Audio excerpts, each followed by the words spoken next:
Hello, everyone. Thanks for hopping in again. Another edition of the Jboy Show. Very excited to get to our interview with Tony Barnhart, one of the best covering college sports, college football. Got some great talk with him. Georgia, Kirby Smart. Going to talk some Auburn. You know how we do. Going to mix it up. But first, I want to give a shout out to our partners at betonline.ag, where the online casino is always open. We got Major League Baseball, NBA playoffs, football's coming down the pipe.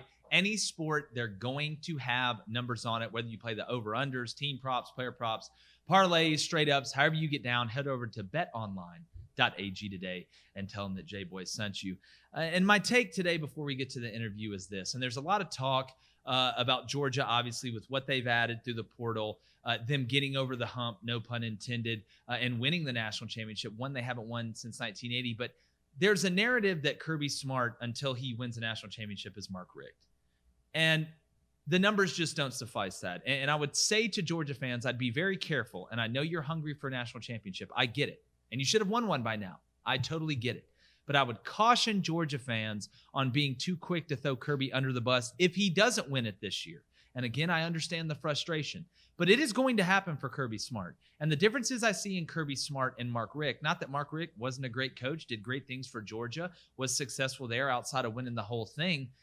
But Mark Richt kept Georgia in the top 10 consecutively week-wise. The most weeks he had was 10.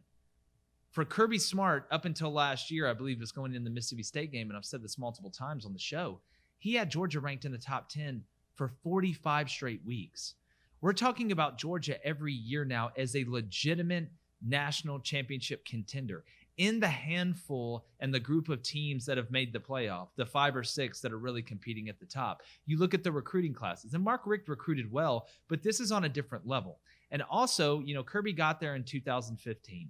And I understand people that say Mark Richt had to deal with Nick Saban. He did, but not at this level. And the machine wasn't built to this level from a depth and roster standpoint the way Nick Saban has dominated. Kirby Smart's going to do it. In my opinion, Kirby Smart's going to be the first assistant to beat Nick Saban. And I think it happens this year in the SEC championship game. And I think Georgia, in my opinion, is the favorite to win the national championship.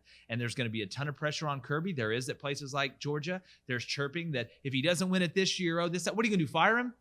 What are you going to fire him? With the record he has, with the way they're recruiting, with the momentum that Georgia has. So Georgia fans that want to compare Mark Richt and Kirby Smart, I guess I understand the theory of what you're thinking if you're just looking at national championships, and we know how important that is. But at the end of the day, this man is setting Georgia up to do it not only one year, but could do it multiple times.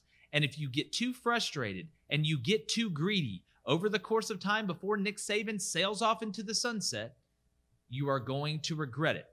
Ask Tennessee and Philip Fulmer. Let's get to the interview with Tony Barnhart, one of the best.